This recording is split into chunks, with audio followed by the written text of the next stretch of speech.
இன்னைக்கு ஈவினிங் நடந்தது தான் இந்த விளாகில் பார்க்க போகிறோம். இது ஒரு லாங் வீடியோவாக இருக்கும். இன்றைக்கி எப்படியோ சமாதானம் பண்ணி பாப்பாவை வீட்டில் விட்டுட்டு வந்துட்டாரு.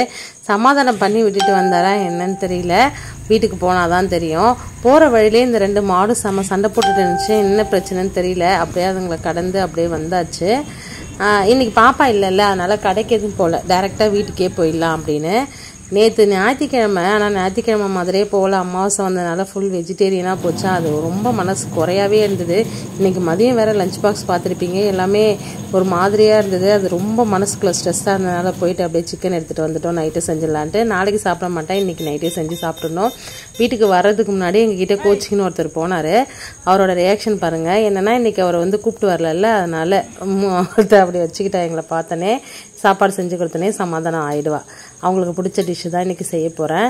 எடுத்துகிட்டு வந்த சிக்கன் ஃப்ரெஷ்ஷாக அப்போ தான் நம்ம முன்னாடி கட் பண்ணி கொடுத்தாங்க. கழுவிட்டு இருக்கக்குள்ளே கரண்ட் போயிடுச்சு. இதுக்கெலாம் அசர மாட்டா அப்படின்னு நினச்சிட்டு அழகாக எல்லாத்தையுமே கழுவி மசாலா போடலான்னு சொல்லிட்டு ரெடி பண்ணிகிட்டு இருக்கும்போது மறுபடியும் கரண்ட் வந்துடுச்சு. சிக்கன் 65க்கு மசாலா போட்டு எடுத்து வச்சுட்டு கொஞ்சம் சிக்கன் பிரியாணி செஞ்சிடலான்னு எடுத்து வச்சுட்டு அரிசியை ஒரு பக்கம் ஊற வச்சுட்டேன். இன்றைக்கி பாஸ்மதி அரிசியில் தான் செய்ய போகிறேன்.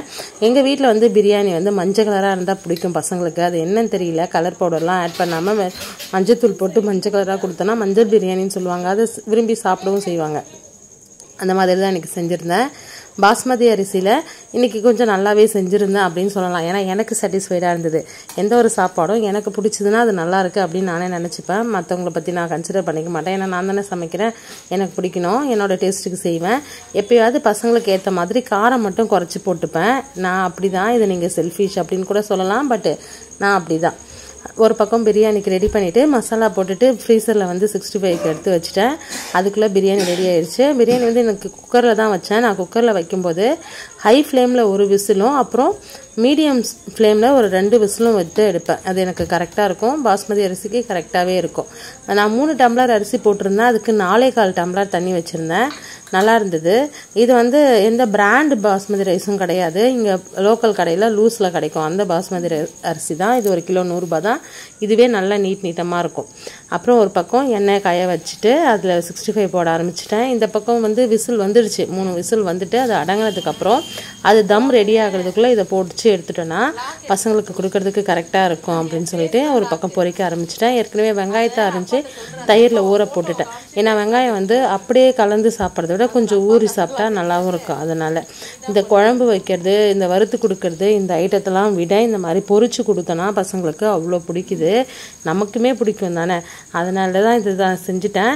இது செஞ்சுனா நமக்கு காலியாகிடும், மிச்சமே இருக்காது. அந்த ஒரு கான்ஃபிடென்ட் இது செய்யும்போது தான் நமக்கு கிடைக்கும். குழம்பு வச்சா மீதமாகிடும், எது செஞ்சாலும் கொஞ்சம் மீதமாகிடும். ஆனால் பொரிச்சு கொடுத்துட்டோன்னா மீதமே வைக்க மாட்டாங்க. போவர விளையாடிக்கிட்டே ஒன்றா எடுத்து சாப்பிட்ருவாங்க. அதனால் நான் இன்றைக்கி இது தான் செஞ்சுருந்தேன்.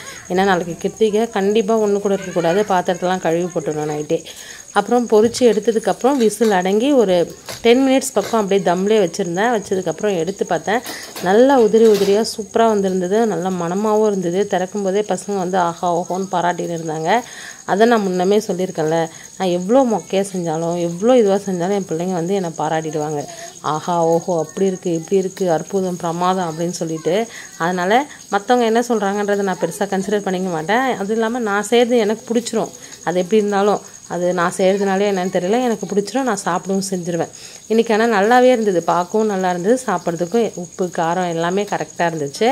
அப்படியே எடுத்து சூடாகவே பசங்களுக்கு போட்டு கொடுத்துடலாம் அப்படின்னு சொல்லிட்டு எடுத்து போட்டுட்டேன்.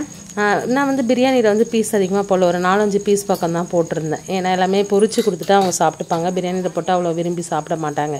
அதனால் ஒரு 4-5 பீஸ் மட்டும் போட்டு செஞ்சுட்டு மீதியை பொரிச்சிட்டேன். அதையுமே எடுத்து வச்சுட்டு ஒரு பக்கம் ஊற வச்சுருந்த வெங்காயத்தையும் எடுத்து வச்சு பசங்களுக்கு கொடுத்துறேன்.